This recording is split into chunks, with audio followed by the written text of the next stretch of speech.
Get your cameras ready. It's time for the Royal Air Force Falcons.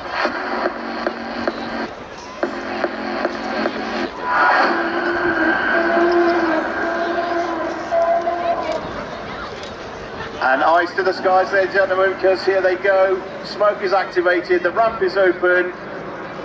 They're pumping fists, they are ready to go.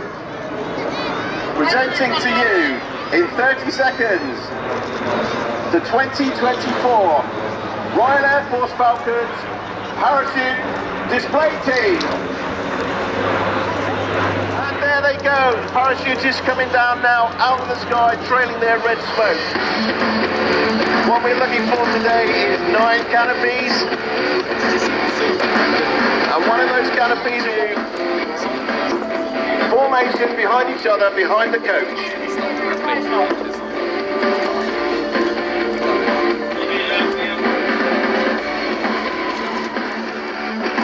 They break out now into a saber chase.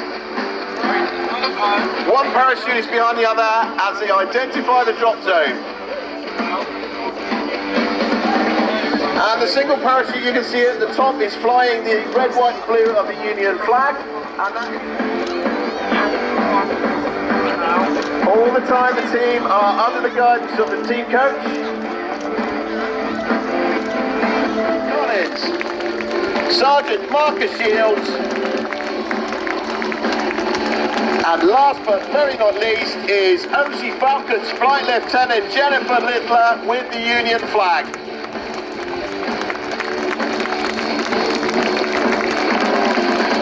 So, ladies and gentlemen, as the final member of the team safely touches.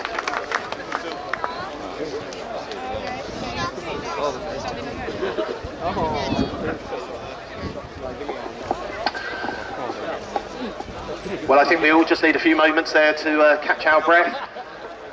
First of many displays we had from the Royal Air Force for you throughout the day.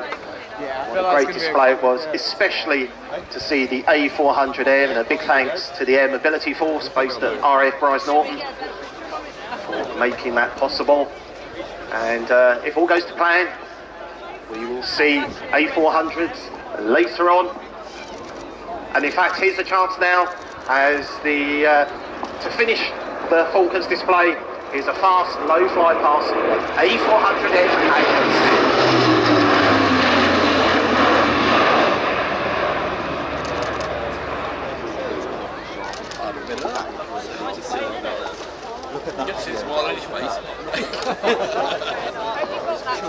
Well, I'm sure you'll agree with me, that was something very, very special.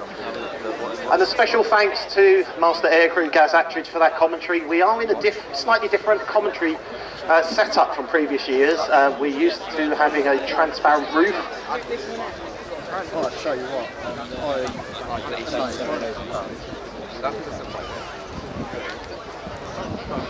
I mean, apparently the microwave interferes with the radio, like the actual. Imagine that, you're on an 8 hours. And he now counts among the most experienced Gazelle pilots in the UK, later going on to fly Boeing 747s and 787 Dreamliners for Virgin Atlantic.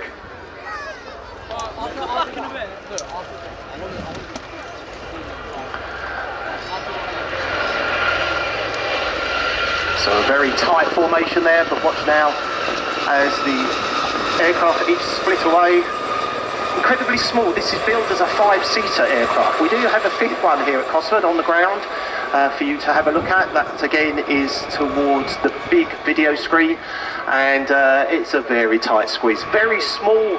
The Brigade Air Squadron, the Royal Marine Support Squadron, part of the Royal Navy's wider structure, also flew the Gazelle alongside the Lynx for many years. The pilot breaking away there, incidentally, to be solo was Gazelle's 4 Jim Richards, who converted, having been a member of the Royal Artillery, flying on from his grandfather, his father and his uncles. Never mind. And here they come.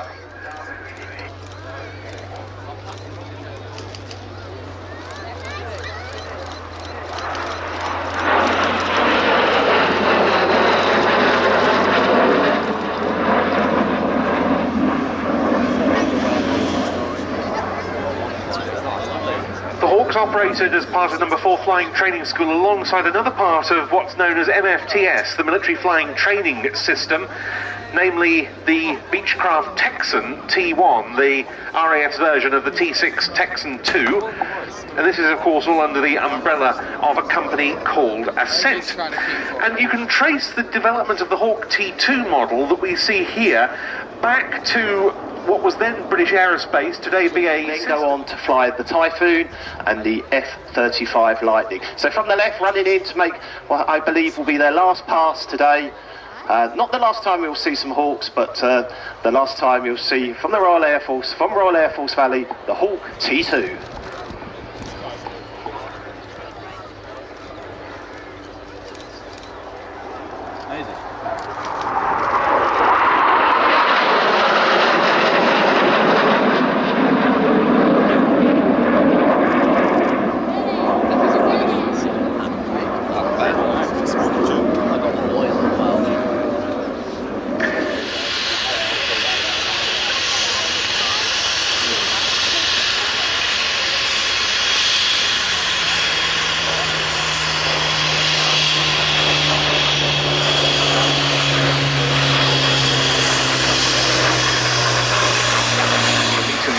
At the Red Arrow stand. They're going back to RAF Shawbury where their jets are awaiting them. They'll probably have a light lunch, a pre-takeoff briefing, and they'll be back here in their Hawker Mark 1 jets for their Diamond season display in Diamond 9. It's going to be fantastic to see them at 3:30 this afternoon. And Ben and Andy were talking about the Hawks that did the flypast earlier, being based at RAF Valley. The Reds were actually at RAF Valley on Friday night because they based there to actually go across to the Isle of Man TT motorbike race meeting for a full display actually over the meeting, and they did that on Friday evening. And that gives you a good idea of just how busy they are. This is a typically busy summer weekend for the RAF Red Arrows. They were also flying yesterday, so flew back from Valley down to Bournemouth yesterday for another display at Southsea near Portsmouth, back up to Shawbury to be here for this weekend. This is a very important day for them, of course.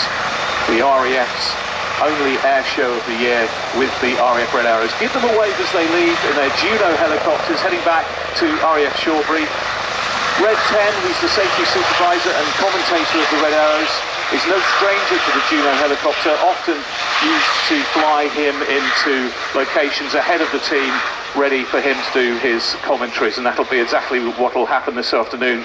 So you'll see a Juno come back with Red 10 a little bit later on. Very different concept now with the Leonardo Wildcat, the new element of this old and new formation. And that's a lovely break. I think we could be seeing the start of a brand new display item for future use. Yes, indeed. Now, we should say, of course, that we have the current Fleet Air Arm of the Royal Navy represented here by the Wildcat. The Wasp comes to us from the civilian Navy Wings platform. The Wildcat's capabilities have been developed significantly since it entered service and began to replace the Mark 8 Lynx. Wildcat. Get me in the ball. And indeed, positioning now for the final pass with a nice big waggle, so now is the time to show your appreciation to the Fleet Air Arm and to the Wildcats.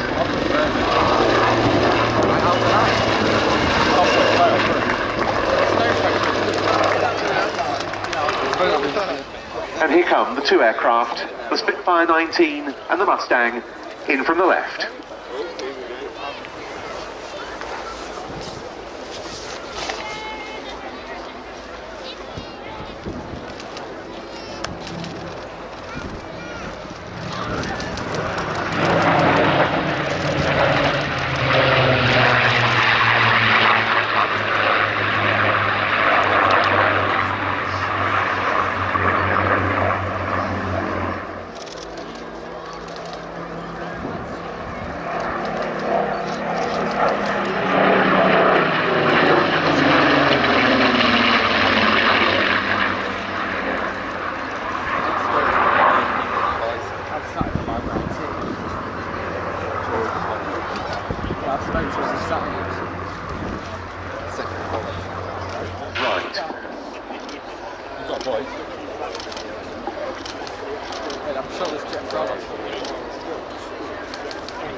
very interesting quote in a book I have on the Jet Provost.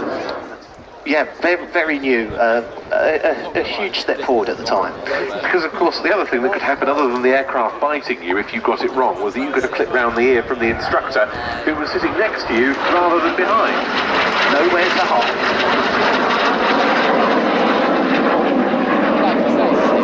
Compared with the Mark 1, the Mark 3 that we see here was more powerful. The Rolls-Royce Viper turbojet provides this is a T3A. The avionics were upgraded on this compared with the standard Mark 3, and these started to be used for the training of direct entry pilots. Which means a direct entrant from school, doesn't it? Indeed it does, yes indeed. Now you mentioned the engine, the Viper. Of course that engine has an interesting background. It was originally designed basically to be disposable.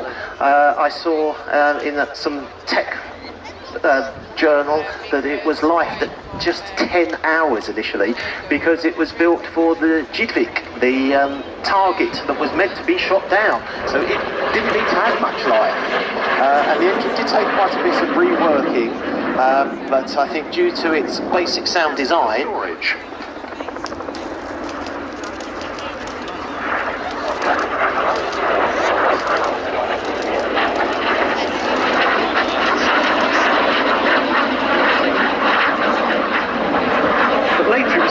into a T3A model, and it served with number 1 flying training school at Lincoln-on-Ouse until 1993, when the short Tucano took over there completely. It was then sold into civilian hands. Today it's with the Newcastle Jet Provost Group, made up of several private pilots, and it's got very, very low airframe hours. They say it's one of the lowest hour JPs in existence, and rather fittingly, it now lives not in Newcastle, but at Leeds East Airport, otherwise known as the former RAF Church Fenton, which was a Jet Provost base.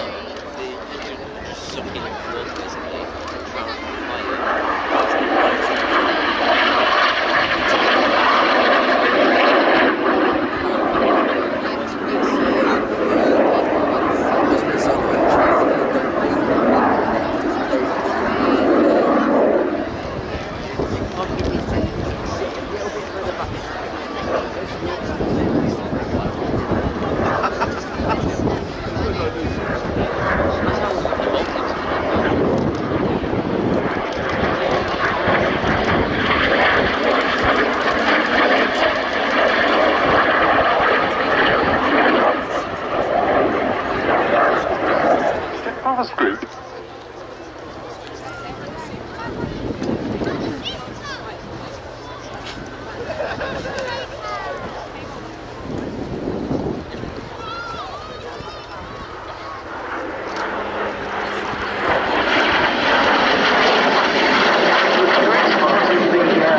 Display JP markings that he used to wear in service.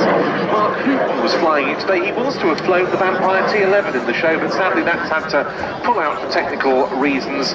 So this one of the late additions to replace those items that we've lost for factors various. Yes, and very welcome it is too, and a nice compare and contrast with the Jet Provost 5, which will be along in just about an hour's time. The UK could only reach out so far. There was a big gap in the middle, and that is where the Catalina really came in, with other aircraft, such as the very long-range Liberator as well, to actually provide air cover against German submarines primarily.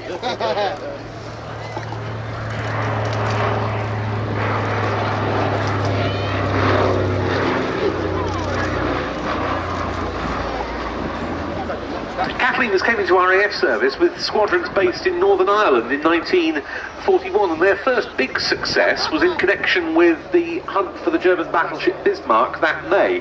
It was a number 209 squadron, Catalina, that located the ship off Brest on the French coast on VE Day itself. Rather bad luck for the crew, but they did all survive. And there are the wingtip floats down.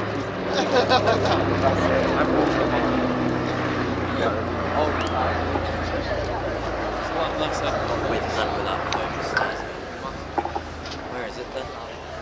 It's just a little dot over there. There you go, I can see it. It's a little dot over there. Oh, yes. We mentioned earlier the fact that one of the themes of this display is the 100th anniversary of what became the Royal Auxiliary Air Force, but it wasn't the only reserve component, was it, Andy? There was also the RAF Volunteer Reserve. Indeed, yes. And of course this aircraft has a big link with that. Yes, because two Catalina pilots who were assigned to RAF Coastal Command during World War II were awarded the Victoria Cross, in both cases 80 years ago this year in 1944.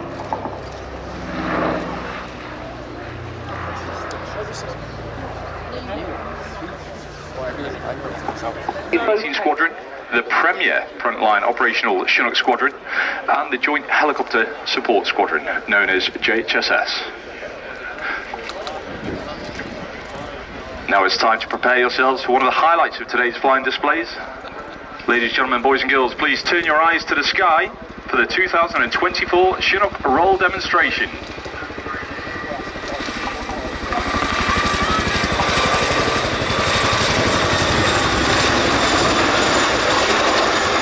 See the Chinook carrying a battlefield gun on one of its 3 underslung load hooks. Flying the aircraft today is Flight Lieutenant Ian Cooper, known as Coops. He has more than 1,000 flying hours on the Chinook, which he's clocked up on numerous operational deployments, including Operation Shader and Operation Newcomb in Mali. Joining Coops in the cockpit today is Flight Lieutenant Luke Day, who became a pilot, having failed to join up as a military dentist originally. Luke has deployed on multiple operations, flying in 5 different countries throughout Africa and the Middle East. The underslung load Coops and Luke are carrying today weighs 2 tons. If you listen closely, you can hear the gearboxes working just that little bit harder as they cater for the extra weight. The Chinook is famous worldwide, not only for its ability to carry 3 underslung loads simultaneously, but also its load carrying capacity, both externally and internally. In today's configuration, the aircraft could carry an incredible 6 additional tons of freight and still achieve an impressive range of 300 miles. The team are now positioning to drop off the underslung load in front of you. Dropping off an underslung load requires a robust and effective. With the cargo safely dispatched, the aircraft will conduct a high-performance departure. By using all the available power offered up by the 2 impressive 5,000 horsepower Honeywell engines, the aircraft can quickly depart the area whilst minimising the risks presented by different threats on the ground.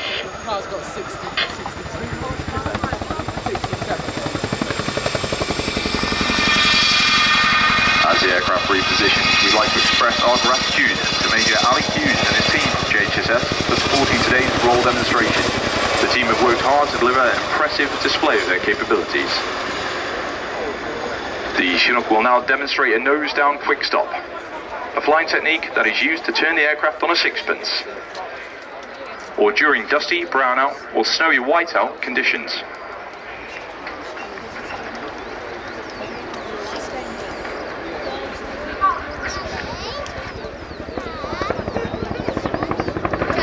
This dynamic maneuver enables us to rapidly adjust from maximum flying speed to bring in support to the troops on the ground in a minimum time. Coops is flying at 140 miles per hour. He'll rapidly decelerate the aircraft and turn using some pedal. This results in the side of the airframe acting as a windbreak.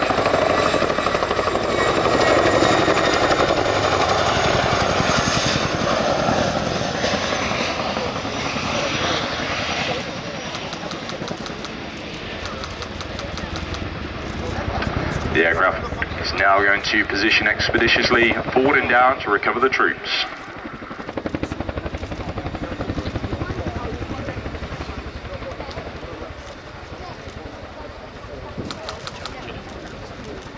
Back onto the aircraft with a brand new addition to the Chinook roll demo, the big orange thumb. Wearing the thumb today and operating at the #1 crew position is Sergeant Aaron Woodward. Born and raised under the bright lights of Blackpool, Woody joined the RAF in 2012 as an RAF regiment gunner. Woody is a survival instructor and crewman trainer and is keen to contribute to the next generation of the Chinook Force. Woody and Mal are now working together seamlessly to secure all personnel and the cabin before giving the all clear to climb to Coops and Luke in the front.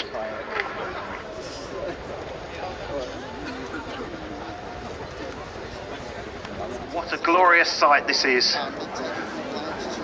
from the Royal Air Force Mobility Force, a pair of A400M Atlas aircraft.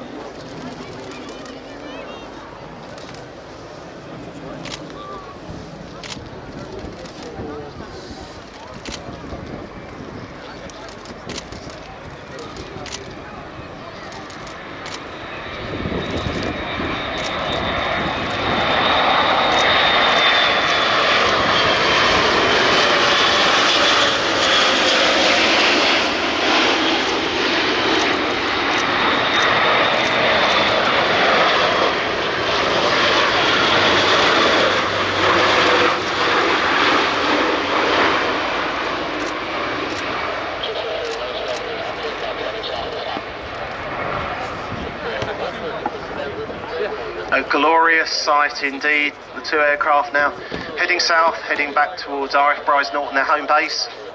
In RF service, this is a tactical and strategic aircraft operated by 2 pilots and 1 weapons systems operator. Has the ability to carry 25 tons of payload, a range of 2,000 nautical miles, and it can operate from fairly rough and unprepared strips, in addition to beaches, where I've certainly witnessed myself. The aircraft landing on Penhale Sands down in the West Country. The capability has... Voyager.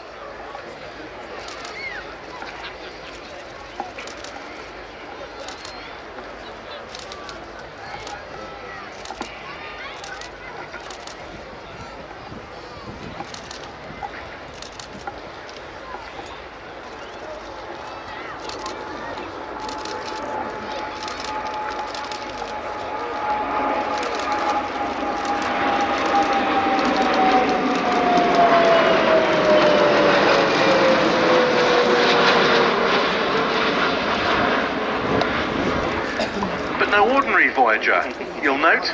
It's the one known as Vespina, which was refurbished to provide a transport for government ministers and the royal family on global missions, but also able, of course, to undertake the typed regular roles of air-to-air refuelling and personnel transport.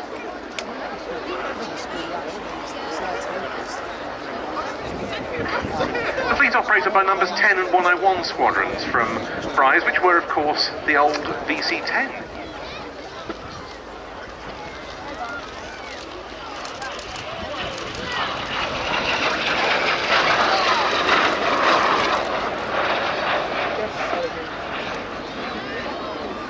You can see on this aircraft that it's not an all-over yellow colour scheme, because the dark-coloured tail fin denotes the fact that this is painted to represent the team leader's aeroplane.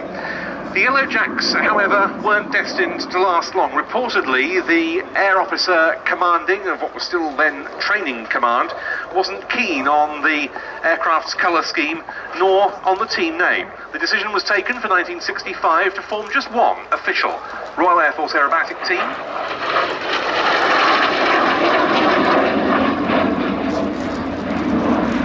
Prior to that, there had been different premier teams every season, and that was the birth of the Red Arrows. Their first display on the Nat took place at a press event at RAF Little Rissington on the 6th of May 1965. Their public debut took place 9 days later at the Biggin Hill Airfair. At that stage, Lee Jones, who'd been leader of the Yellow Jacks, was still the team leader. It was a 7-ship formation.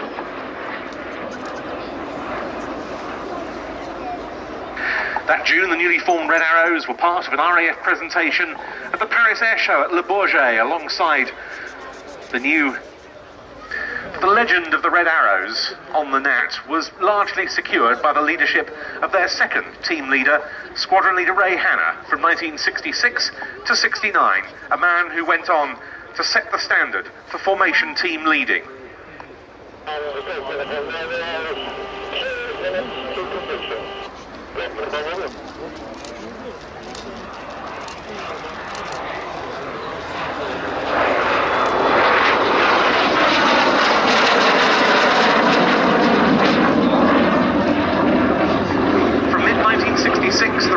operated as a 9-ship formation, and they seemed almost to define the spirit of the swinging 60s. For example, at the Biggin Hill Show in 1968, many Formula One Grand Prix of the era, including Monaco, Zeltweg, and the Nürburgring.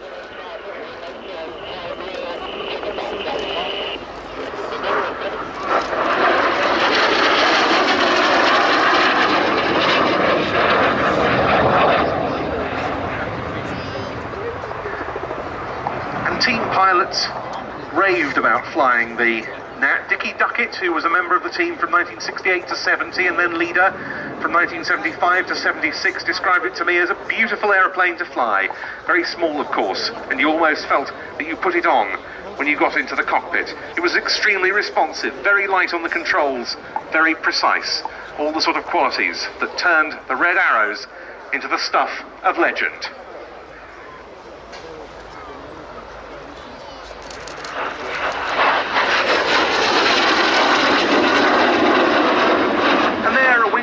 From Chris Heames to finish his display on the Gnat display team's Folland Gnat T1.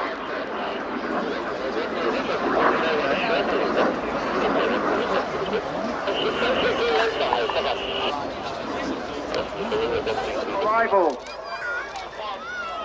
Cosford, please put your hands together for the 2024 Royal Air Force Aerobatic Team. It's the Red Arrows!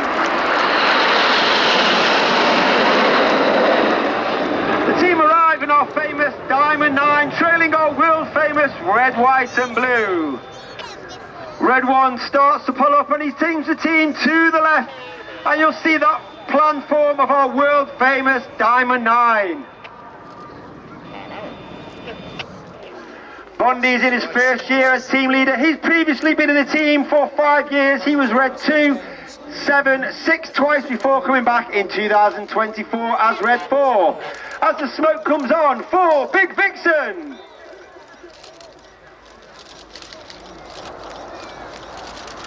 Bondi is a former Typhoon pilot and former qualified flying instructor on the Hawk, the Tucano.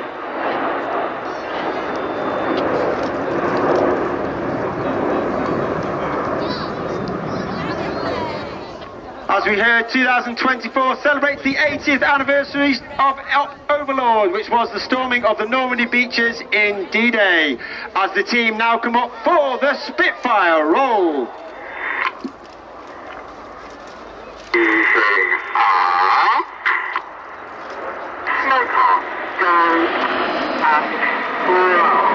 And also the team would like to dedicate the Spitfire roll to our friend and colleague, Squad Leader Mark Long, who tragically lost his life 2 weeks ago in the Spitfire crash.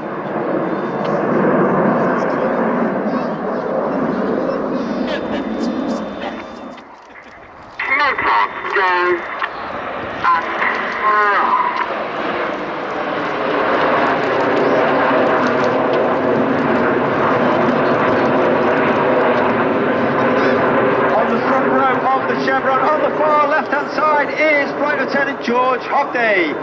Once again, in his first year on the team, he's a former Typhoon pilot, flew with 11 Squadron, and he has also taken part in operations over Iraq and Syria, as well as taking part in the Eastern Europe Air Policing Patrol. No!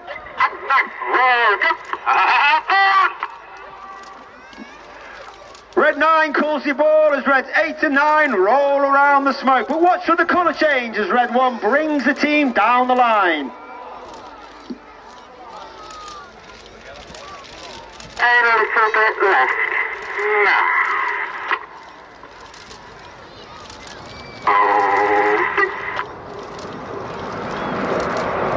You may be able to see on the back of the aircraft, it's a small door just underneath. That is the air brake.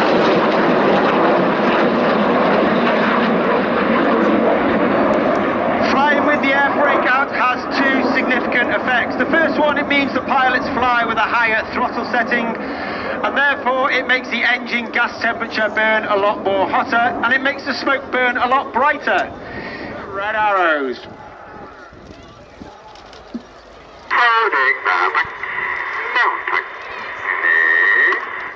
As we come to the end of the first half, you'll now see a manoeuvre not closed for normally 20 years. This is the 5-4 split.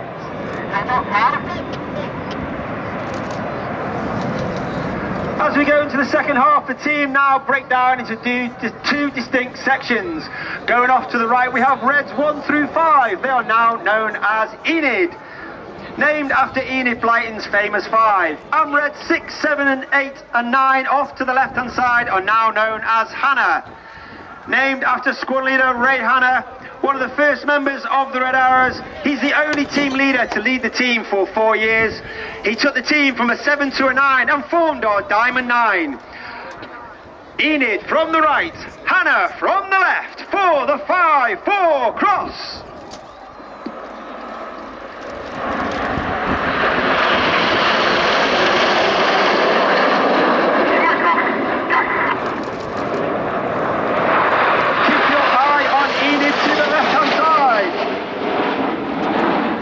Formed in 1960.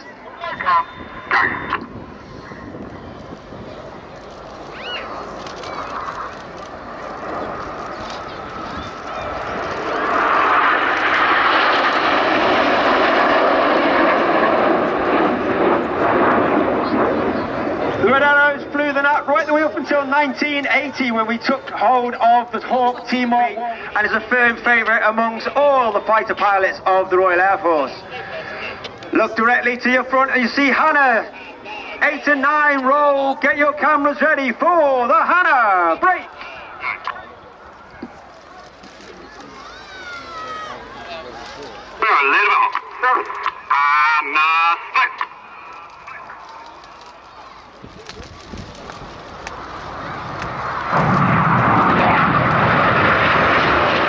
Will now dive down to only 100 feet above the airfield. They have a closing speed of over 800 miles per hour. Once again, get your cameras ready for the Hannah pass.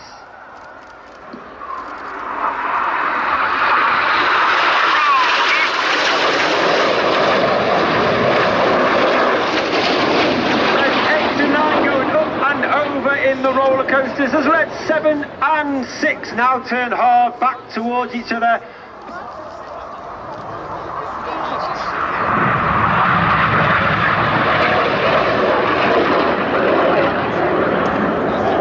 Red 6 and 7 once again split. They'll climb up to approximately 1,000 feet manoeuvre. This is the synchro double rolls.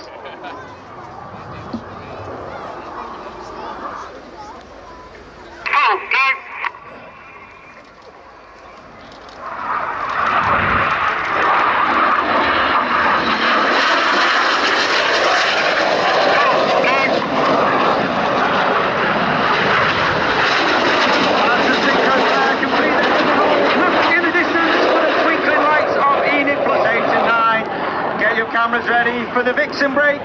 But of course, RF Cosford, it's been an honour and a pleasure. Please put your hands together for the 2024 Royal Air Force Aerobatics team. It's the Red Arrows!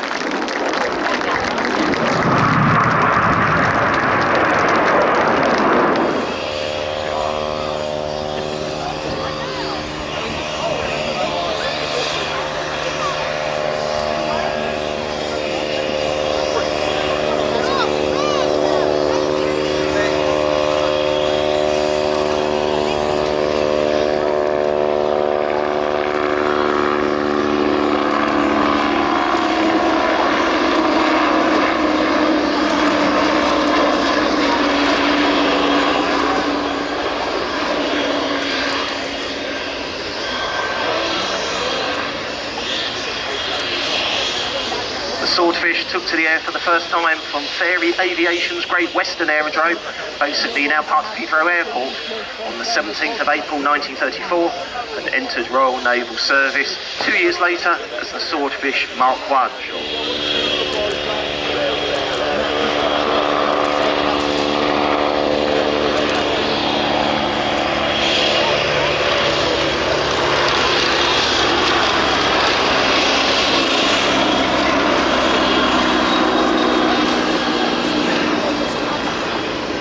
By the time of what are generally considered to be the Swordfish's greatest achievements, like the attack on the Italian fleet in port at Taranto, passage of Channel troopship convoys. They planned to use motor launchers, but they didn't have enough of them with the suitable equipment. And with the help of the smoke screens, a convoy of 10 ships duly made it through the Straits of Dover. 838 Squadron had Swordfish at Harrowby in Devon for night patrols off Brittany against Germany's E-boats, their fast patrol craft.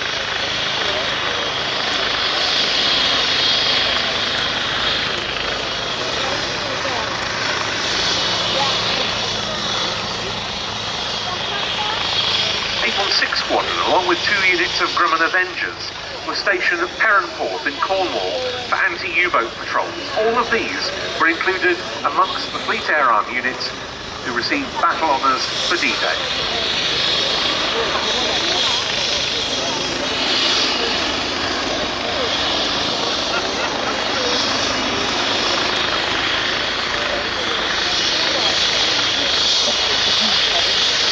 And indeed, every time I see a Swordfish, I try and imagine what it must have been like in that attack on the Bismarck.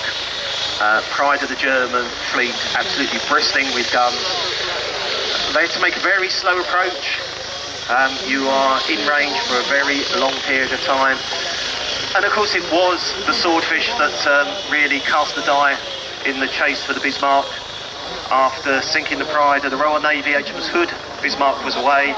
And it was only the fact that HMS Ark Royal, Swordfish from HMS Ark Royal, caught and managed to just put a torpedo into the stern that slowed the Bismarck down and enabled the home fleet to make contact and then eventually sink the Bismarck. So what a wonderful sight this is, resplendent in its D-Day markings. And that's the last pass. Sure, the crew on board had a tremendous view, headed by the aircraft pilot Glenn Allison. And huge thanks to Navy Wings for bringing this aircraft into the show at the relative last minute. It's been displaying down at Lyon Solent on the south coast today, and they've transited all the way up here from there, and now they're heading back home to Yeovilton. So look directly in front of you. This aircraft has been the bridesmaid twice, but now it's time to take the stage for the waltz.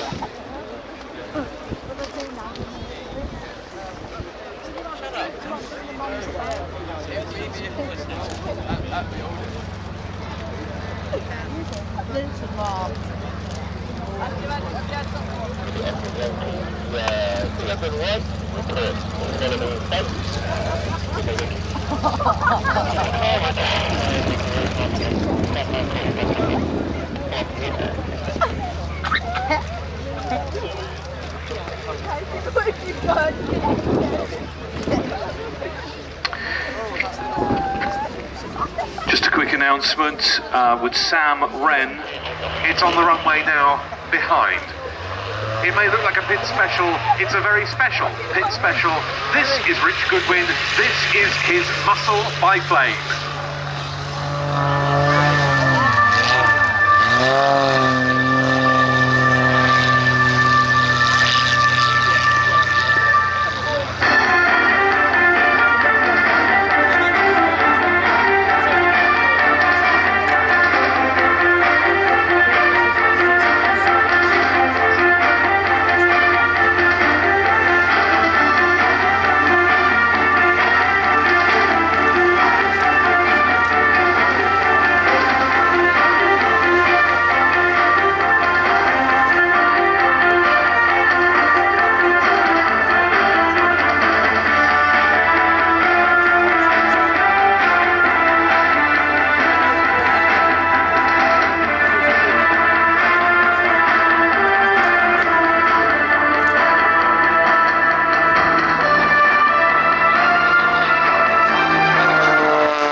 Was a fantastic exponent of display aerobatics in the Hawker Hunter and the English Electric Lightning, and he's followed in those grand air show traditions. Look at this, this is Richard's Lola Knife Edge.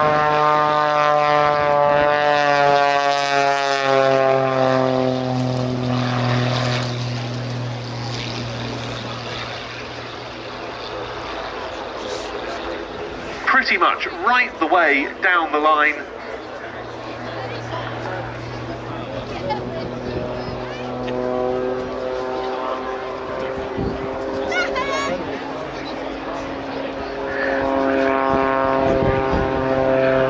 There, a final bit of high alpha hovering, or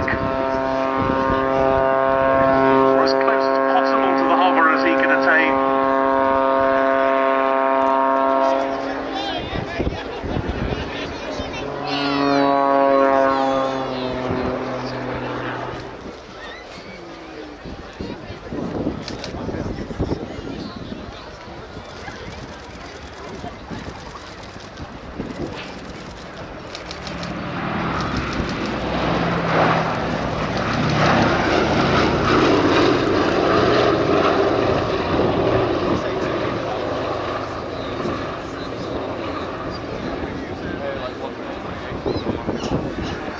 The end of 1941.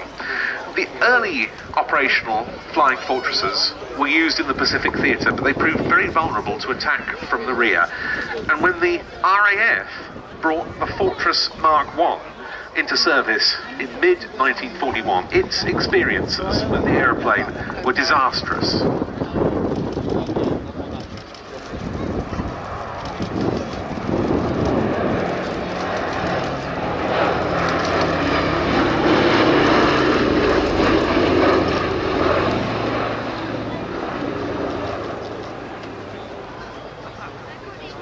It was partly those experiences that led to Bomber Command abandoning daylight raids. In fact, number 90 Squadron had flown the Fortress in the RAF. Were at best described as patchy. You can understand the quandary the aircrew were in. They're actually flying over their own troops in landing craft. If you bombed too early, you were likely to hit your own troops. And unfortunately, many of those bombs then fell into the fields beyond the coast.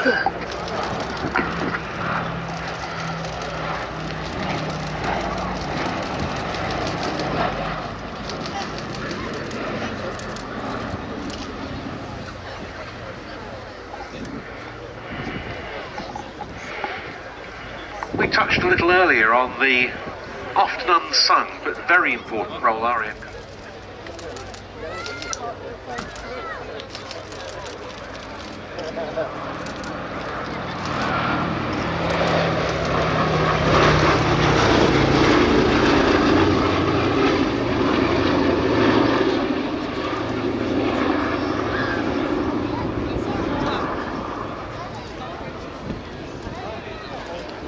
Now this aeroplane is privately owned and operated by B-17 Preservation, run by the incredible Ellie Sallingboe and based at Duxford in Cambridgeshire. And next year is a very big one for this aeroplane because it'll be 80 years since this airframe was built. It didn't see wartime service, but it was produced in 1945 and went on to enjoy a particularly long career with the Institut Géographique National in France on survey and mapping duties. And despite certain low points and difficulties over the years, here it still is.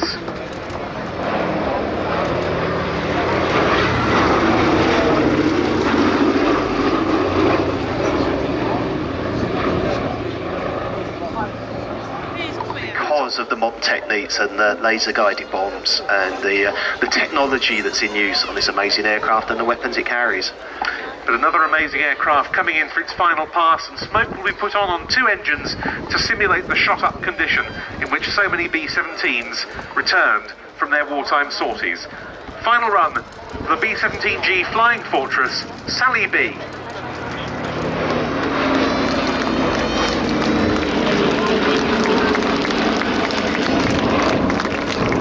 Run also dedicated to the members of the Sally B Supporters Club, and you can join up yourself by going to sallyb.org.uk.